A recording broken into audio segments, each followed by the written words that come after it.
Welcome to Love Always Self. I'm Shyra. Hey, y'all, I'm Karista, and thank you so much for joining us on this episode of Love Always Self. And today we have a wonderful guest, Heather.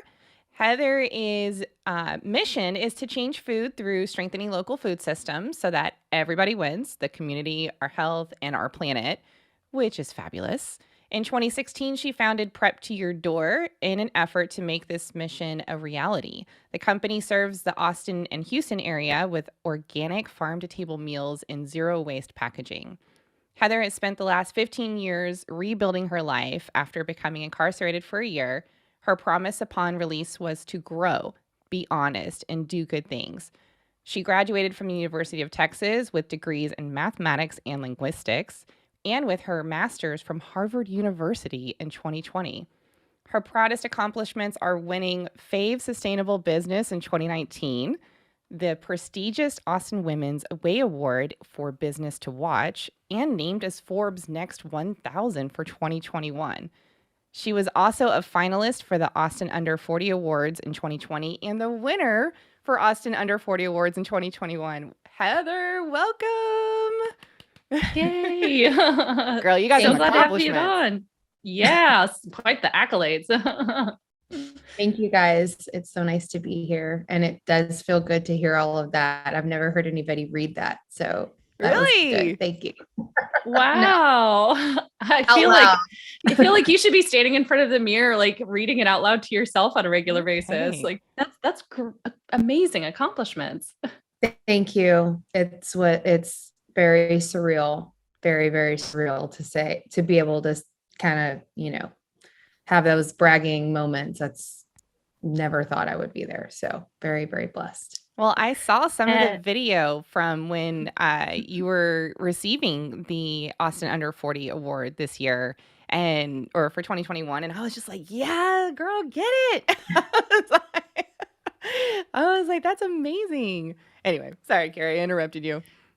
No, you're good. We're both excited to have you on, and I know we both have our list of questions. So why don't you start off by telling us a little bit about Prep to Your Door in some more detail? Yeah. So Prep to Your Door does organic, plant-based farm-to-table meals, and we deliver right to people's doors in Austin and Houston. We will be expanding, to DFW and San Antonio in the next 12 to 24 months.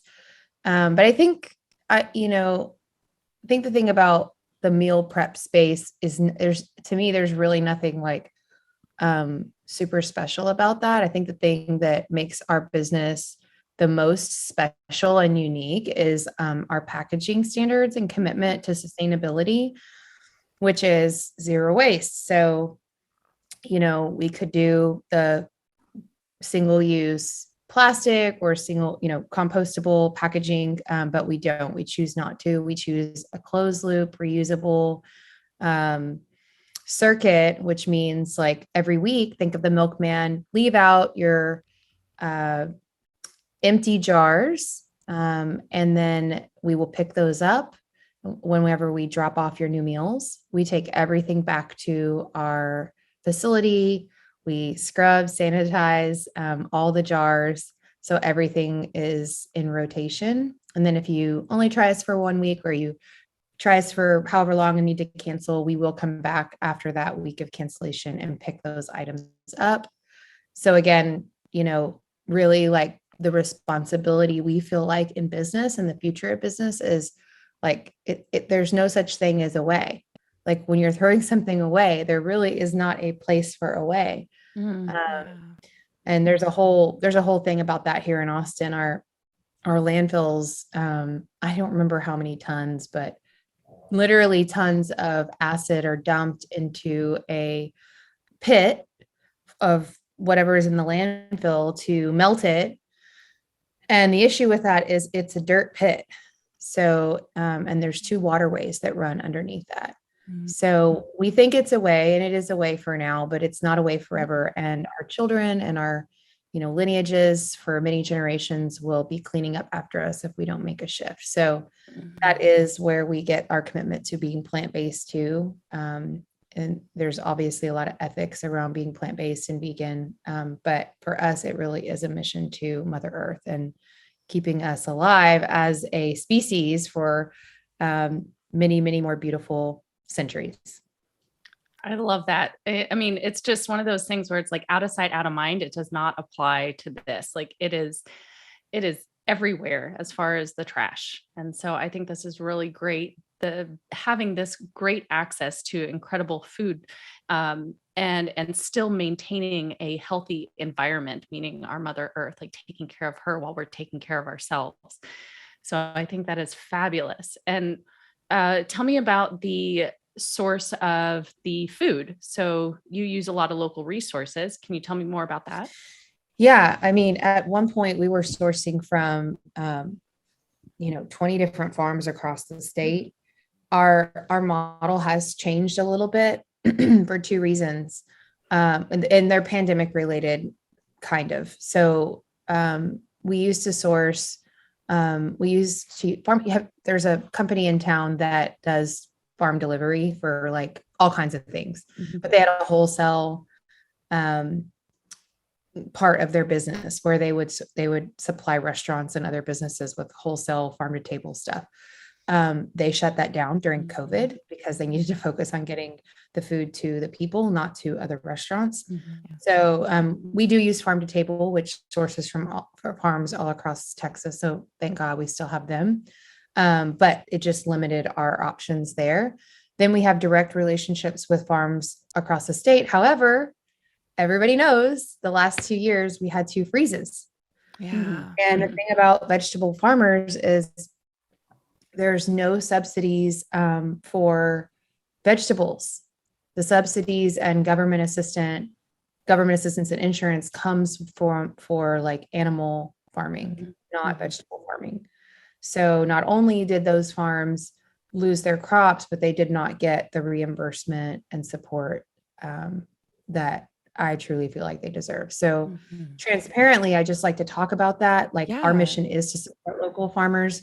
If you look at the average farmer age, it's almost 60. It's sometimes 57, sometimes it's 59, just depending on which data you're looking at. But let's just go ahead and agree it's almost 60. And when any industry where you have the average age like close to the end of their life, that means that is a declining industry.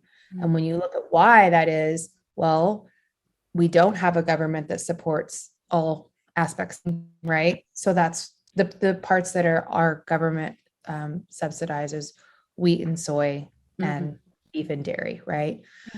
So farmers, if they do farm, they usually always do that because that is a like way to stabilize their income and business. That's really, really hard on the earth. And farming in general is just so hard. You're completely dependent on the weather. And that's why they feel like they have to do these wheat and soy crops, monocropping, to keep the business afloat. So with all of that in mind, and you have kids nowadays with all the technologies that we have, all the luxuries that 50, 100 years ago they didn't have, with land prices going up, when people retire in the farming industry, their kids don't want to do it. Yeah. Who would? I mean, in Texas, right? I mean, maybe in the Midwest, it might be easier, but like in the Texas heat, farming, it's like a lot of hard work. It's brutal. Yeah. And so they're like, and then let's compare like their options. They can literally just sell off their land and get millions. They have like, maybe hundreds of acres that can be developed. And so the kids aren't doing it. And so I just wanted to say that like our commitment to farmers is like so deep for me. It's so deep because again, think about sustainability. If we continue to develop all this farming land, we become, as a population, we become very vulnerable because then we only have a few large food suppliers making all of our food and all of our food choices. And so it is a little scary. I don't like to use fear as like the motivator there, but you know, a lot of those big agricultures are very, very closely tied to big pharma. Mm-hmm. And that's just a different direction of wellness, right? Like that's just not what I stand for personally. So, Right. so yes, we love to support farms across Texas. We have not been as successful these last 2 years as I would like to be. But Room for growth. we will continue to fight that battle. I love it. Yes. I love that you have that resolve and that thoughtfulness and just that perspective. Cause I hadn't really thought about us disregarding the farmers in that way, but you're right. It's going to make us a very vulnerable population. Yeah. Mm-hmm. Well, and just sharing that knowledge alone, you know, like, I mean, some of the things that you were just saying, I wasn't aware of either. And I figured, you know, I knew that we were going to have some crop issues after the freezes and things of that nature. But just knowing that the standard age, you know, the average age of, you know, our local farmers is in that range. And the idea, the fact that, yeah, a lot of the, you know, the social media and the, you know, just make a YouTube channel and, you know, grow that way in whatever business that you're doing in the technology phases of our planet currently would drive a lot of those, you know, younger generations to not want to go out there and do the dirty work in the heat or the cold, right? So I so I get it. I see how that could actually be a, you know, and is a growing concern that, you know, we should all maybe put some more focus back towards in order for us to be eating and taking in more sustainable items that are better for our health and for our planet. So, because we're all connected. We are a byproduct of our planet, you know, so right. Absolutely. And like, just on that note, like, I didn't even touch on that, but like, you know, supporting our local farmers, I'm doing it for them, but y'all, I'm doing it for us too. Our food tastes better. Yeah. When we get our food right out of the ground, it's been harvested within 48 hours. That is so different than getting it off the shelf when it's been in transit a minimum of 2 weeks. Not only is the flavor totally different, but the nutrient density is totally different. Like literally, that's what I mean when I say everybody wins. So when you support your local farmer, like it is so, the ripples are just so far and wide, and they really do start within. So go to your farmer's market, everybody. Mm-hmm. We're there. We're the one downtown too. You can say hi to us. Awesome. Oh, perfect. So I was curious, how did you come up with this idea of creating Prep to Your Door? What was the catalyst? Well, it was a seed that was planted many, many, many years ago. And I might get emotional here. Okay. I'm just so blessed. So, okay. So the story is I got a job at Whole Foods when they opened their huge downtown store in Austin, 2004, 2005. It was like epic and legendary in this city. Like they went from like a normal size grocery store to an 80,000 square foot corporate headquarters, you know, like this just, and it's beautiful. Like it's a beautiful store. And so historically where Whole Foods was like kind of hard to get a job at. I mean, there's a joke that like whoever's bagging your groceries probably has their master's degree at Whole Foods. Like they went from this little staff to like needing to like staff this huge store, right? So I heard about this hiring fair and I was like waiting tables at the time, was really bad at it. I would make like $12 sometimes. I was just a bad waitress, y'all. And I was like, I just want a stable paycheck. And they were like advertising $10 an hour, full-time benefits. And I was like, that sounds great. And again, this is like in 2004, 2005. I didn't have my degree.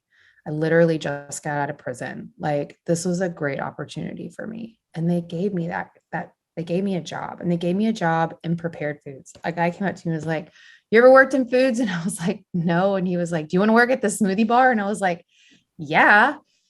So, I mean, I love smoothies. Like, who doesn't love smoothies? Right. Like, I can make a smoothie. Like, that was my thought. Y'all, the smoothie bar was like this. It wasn't just a smoothie bar, it was also like this cold pressed juice bar. And like, I mean, just so many beautiful vegetables that I did not eat at the time. And it partnered, it shared the space with the raw vegan food counter. Do y'all know about raw vegan food? Yeah. Yeah. Yeah. Okay. Well, I had never heard of raw vegan food. And I was like, what kind of crazy shit is this? I I don't know if I think can say that on your Samantha podcast. from Yes, you yes. can. I think Samantha from Sex and the City, when she first met her hot model actor boyfriend, and he's a raw uh is a raw restaurant or whatever. That's honestly like the first place my head goes when I hear raw vegan food. Digressing. That's Okay. incredible. Sex in the City giving us life lessons. Gotta love it. Okay, well, yeah. So there was this raw vegan who worked there. His name is Spencer. I'm still looking for him to this day, by the way. So, Spencer, if you hear this, hit me up. I don't know where you are, but you changed my life. And Spencer was, his eyes looked like they were going to pop out of his head. He would just like drink like 64 ounces of fucking spirulina. And I was like, what are you doing? What are you doing? And he was like, yeah, he just like educated me. And he was like, you should try it. You should try it. Just go vegetarian. Just go vegetarian. And finally I was like, I want what this guy has. Like, he is high on life. He is present. He's sharp. And so I did. And y'all, my whole life changed. I started to feel like completely different. Like I felt like I could see better, like literally like my vision, hear, feel. And what I think happened was I had a lot of inflammation in my body that subsided. And so that my body could function at like where it was supposed to be. And I was on like a huge baggie of psychotropic medicine. And I just quit. And I don't advocate for that for people who are listening. Like, I actually just did a video on this on my profile. Like, if you need to take medication, I will not judge you. Like, you do what you got to do, but you know, you got to keep that long-term plan in mind. And I think changing our consumption habits and our diet and our lifestyle and our, you know, our relationship with ourself is really the way out of that hole that you might be in. Cause I was in a hole. So that's what I did. And, you know, I basically think I was like severely inflamed and nutritionally deficient, and it was causing all these problems in my body. Like I was overweight, I was depressed, I was, you know, like all of the things that my body was just really bogged down. So yeah, that's what happened. I went vegetarian, and the way I did that, and I think this is a good thing for people to hear, is I just did one meat at a time. So I started with pork, and I didn't do that for 30 days. And then I did beef for 30 days. And then I did chicken. Chicken took me a little bit longer. Fish took me a little bit longer, but I got there. And being vegetarian was like really, really, it made me feel really good. And it made my relationship with food really healthy, because I could eat so much and it just gave me so much energy versus like making me feel full and fat and guilty.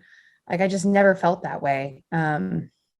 So that was my story with food. And the way that Whole Foods treated me with so much dignity and respect, and they gave me a home in a place where I was really low. And I learned all about sourcing and packaging, and it just lit my soul on fire, and I totally drank the Whole Foods Kool-Aid. So, you know, I have so much love for that company. It's just, it changed my life. And I was a vegetarian evangelist. Like I would tell everybody to be vegetarian because of what it did for me. Yeah. And so just with that in mind, I mean, food never left me. And once you learn the impact of our food system, it touches everybody. It touches it literally touches every single human. Like, even if you're not, even if it's like indirectly, because it's the workers in the food, even your workers at a restaurant. Mhm. I mean, there's so much, basically, when you try to scale food, for the most part, something's got to give. And that's usually the planet or the people involved, right? It's exploitation of workers. And I say that for restaurant workers too, that 235 an hour or whatever Mhm. they're paying, plus tips. I mean, it's like, no, why don't you just pay a fair wage, right? And so I think, just on that note, the way to do that is we as a society need to probably pay double what we're used to whenever people prepare food and serve food to us. Mm.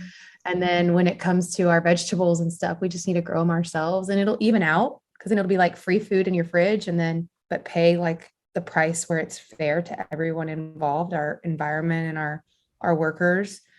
Yeah. So I learned all of this. I couldn't unlearn it, and it carried it with me. And whenever I kind of had a breakdown in New York, I was just like completely unfulfilled.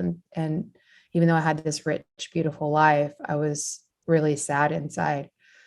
That will be, sometimes that's like the biggest gift, right? And so when I met my now husband, he really, really gave me the confidence to go on this journey with him. He's an entrepreneur, and I made the meals for him. I made the vegetarian meals in glass, not plastic, no plastic. Perfect. And he was like, people would pay for this. This is delicious. And I was like, I know, I wanted to do it, but I'm so scared. And so he's my co-founder. He's my life partner.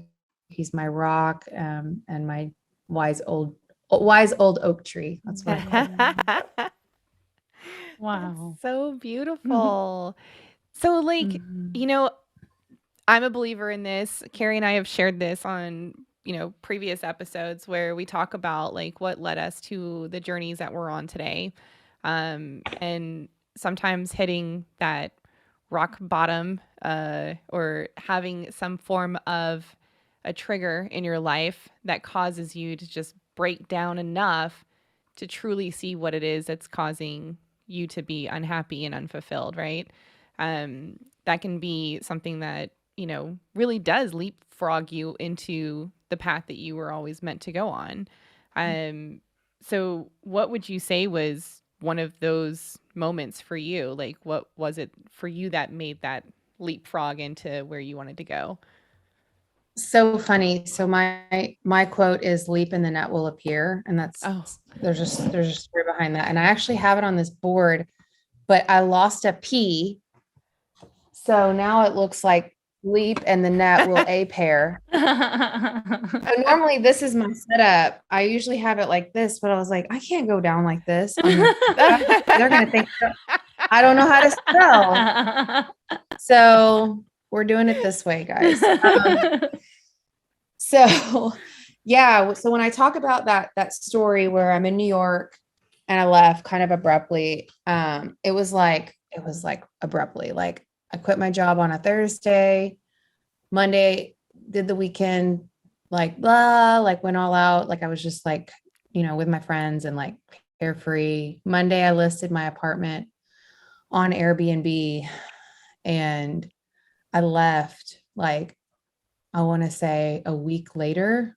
I left New York, and I did never go back because I went backpacking around the world. But right before that process happened, um, I was listening to this old, I was listening to this story from the 1800s. Like it was a fiction. It wasn't like anything like self-help. It was just a good story. And the Accidental Empress, that's the name of the book, if you want to read it. It was really great. I was listening to it on audiobook, and there's this moment where they they said, leap and the net will appear. Mm. And like, y'all, the story, it like doesn't even have anything to do with the book. So I feel like, and I don't even know how I got that book. So I don't even remember. So it's just like, I have no reason to be reading this book, and this quote has no reason to be being in this book. Like it's a good story without that quote. And I heard it, and I was like totally distracted in, New York. I'm like walking around, and I like stopped, and I like rewound it, and I played it again, and I played it again. And it was like the message that I needed to hear to give me permission, because the reason I wouldn't leap is because I couldn't see that net. Mm. Mhm. Ugh, that resonates. Yeah. And Yeah. sometimes it's like, yeah, there's no net. You got to make that net, or you got to trust that that net's going to make itself available to you. Yeah. And so, my life had been, like I said, unfulfilling. And so I think what I want to say is it wasn't like there was like an exact moment. It was a bubbling, it was like Mm. got a teapot on the oven or on the stove. And it was like really close to whistling for me. And then I heard this quote, and Wow. like very shortly after I quit, and I listed my apartment on Airbnb, and I went backpacking, and I did what I call the Eat, Pray, Love tour. Yeah. I went to Thailand and India. I did yoga, lived in Israel for a while. I just left, and I cried, and I realigned all my values, and all my values were jacked up because I got into the rat race of New York, where it's the who's who's and keeping up with the Joneses. And does this person check all these boxes to be my friend or my lover? And it was just so not good. Yeah. So I just want to say to anybody out there, if you're in a place where you're really questioning like the direction of your life or the fulfillment of your life, or you basically just hit rock bottom or had the rug pulled from under you, just take a moment and close your eyes and say thank you, and really start to imagine how this is a good thing. And it might hurt and it might be painful, but I promise you it's a good thing. I promise you. And it might involve grieving and mourning and death. And I still promise you it's a good thing. Amen to that. Thank you so much for saying Absolutely. that. Yeah. Yeah. I tell people all the time, cancer was the best thing that ever happened to me.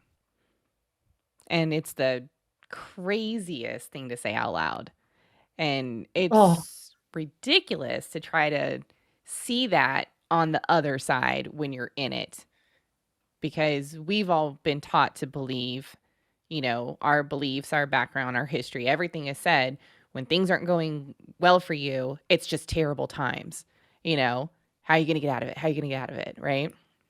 And Mhm. we have to start to look within more, connect to that we are also spiritual beings and not just a physical body. And we can't overcome that if we start to work in unison with that. So I believe that what you received that day was probably your higher self stepping in and saying, hey, girl, here's the path that you were always meant to be on. Just a little nudge. That's what they do. Mhm. They don't want to interrupt your free will unless you're asking. So, okay. So you can I go make a ahead. comment there? Yeah. Yeah. Because I just to hear you say that cancer was the best thing that ever happened to you, that's a tough one for me. That's a tough one. That's a tough one for me to even hear you say, Mhm. because then I want to like extrapolate that and apply it to others. And like, I don't feel like it's my place to ever say that or feel that way about anybody, but it's really inspiring to hear you say that. And that's that's huge. Like that's probably one of the ones that I'd maybe, argue. I don't know if this applies here, like that's a really, really big one. So thank you for sharing.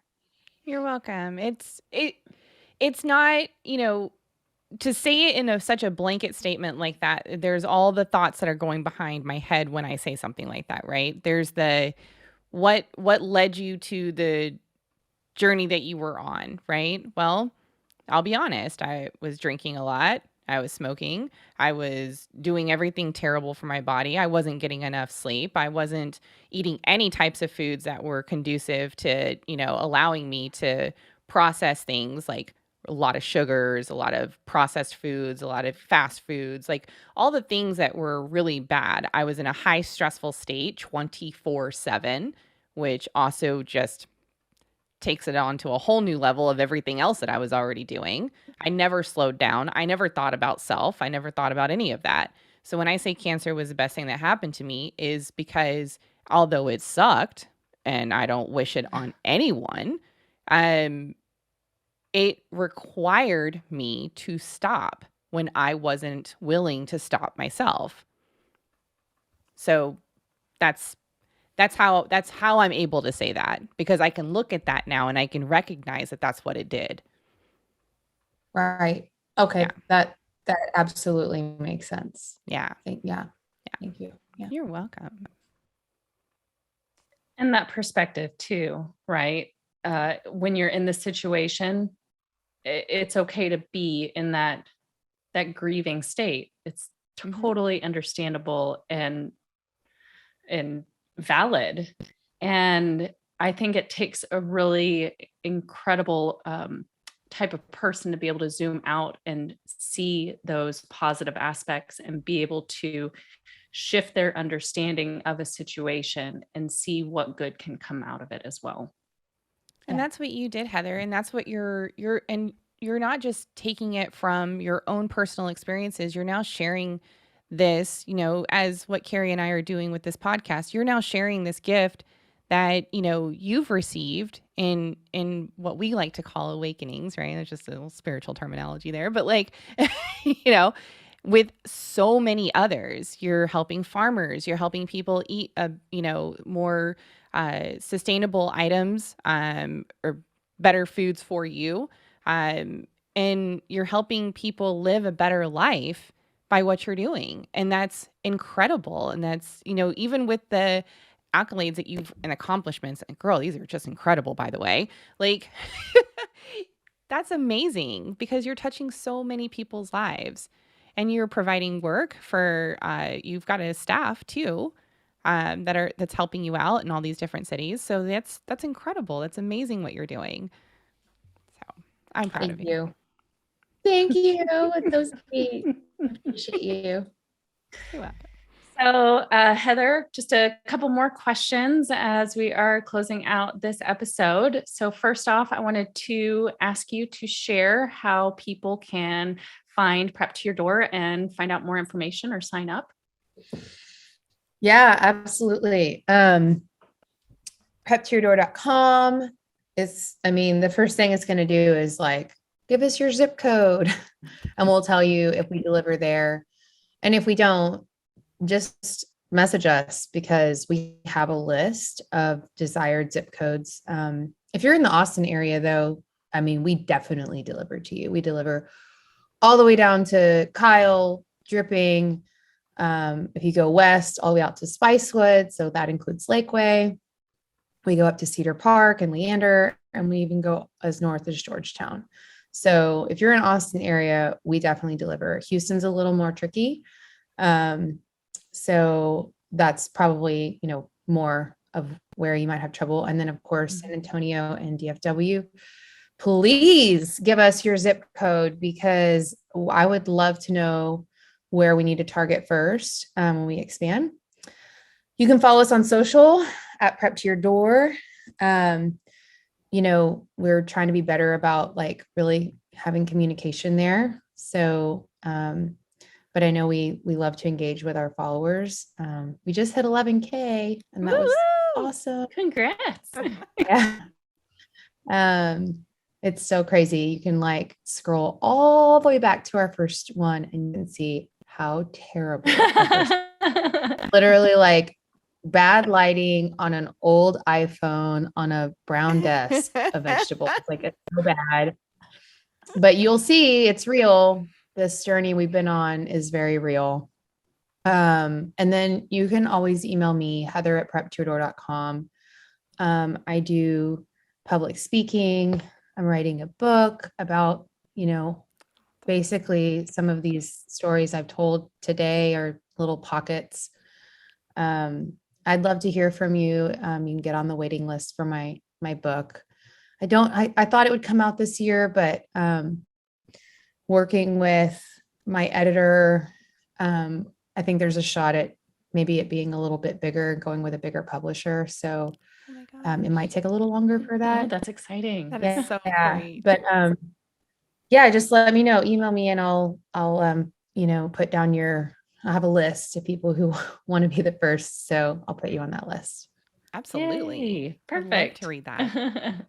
Oh my goodness. Well, Heather, we're going to ask our final question to you today. And it's a doozy. We call it the slow burner. So, what does self love mean to you? Yeah. So to me, I don't know if I have a direct answer, but any of our like what we perceive as negative traits, I believe are expressions of a child, like an unhealed child wound, neglected child, traumatized child wound. And that is our work in this life, is to really like, as if you were talking to a child, like a 4-year-old, like whatever age resonates with you. Like if you were to sit down and imagine saying to that child, like, what makes you sad? And if that child could articulate, what it is, like that, it may not be an articulate answer though. So if you could ask yourself that question every day, like, how can I make you happy today? How can I support you today? How can I love you today? That child will answer. And it might be a very strange response. You might be really surprised at what like bubbles up. Like that, really? You just want a pineapple today? Okay, you're getting a pineapple today.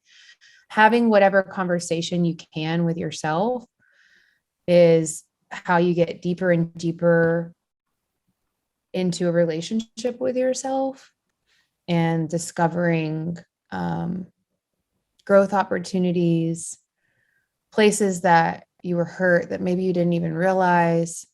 And I think that we have these words like meditation and we have all of these modalities, right? Meditation, yoga, like breathing exercises, and like those are great. Those are like primers for like keeping in touch with ourselves. But really, you don't need any of those things. You just get into a quiet space and ask yourself, like, hey, how are you doing? Just like you would a child, because inside we really are children, and that we see that through music and art and joy. We get to see our childlike nature come out, and it's like I think giving ourselves more permission to be that child and loving that child is really what life is about. Oh I my love it. gosh. Yes. Yes. Connecting with that child. That's why that inner work is so important, because you are worth loving that inner child within yourself. Mm-hmm. Beautifully said, Heather.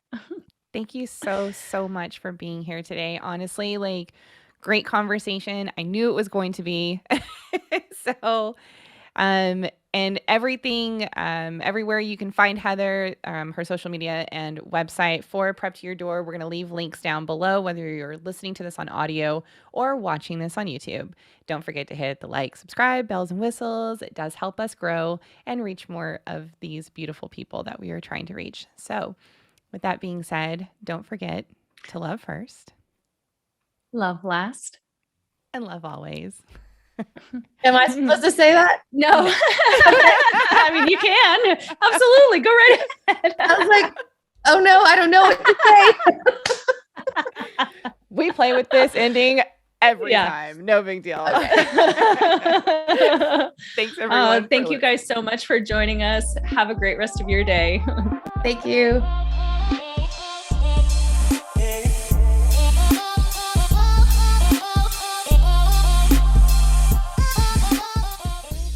Hey, listener, thank you so much for taking the time to be with us in this moment. We hope you enjoyed today's episode, and we look forward to our next connection. Don't forget to like, subscribe, and follow to stay notified of new content from Love Always Self. If you have any questions or topics you'd like for us to discuss, please hit us up on any of our social media platforms linked in the show notes below. I'm Karista. And I'm Shyra. And until next time, remember to love first, love last, and love always.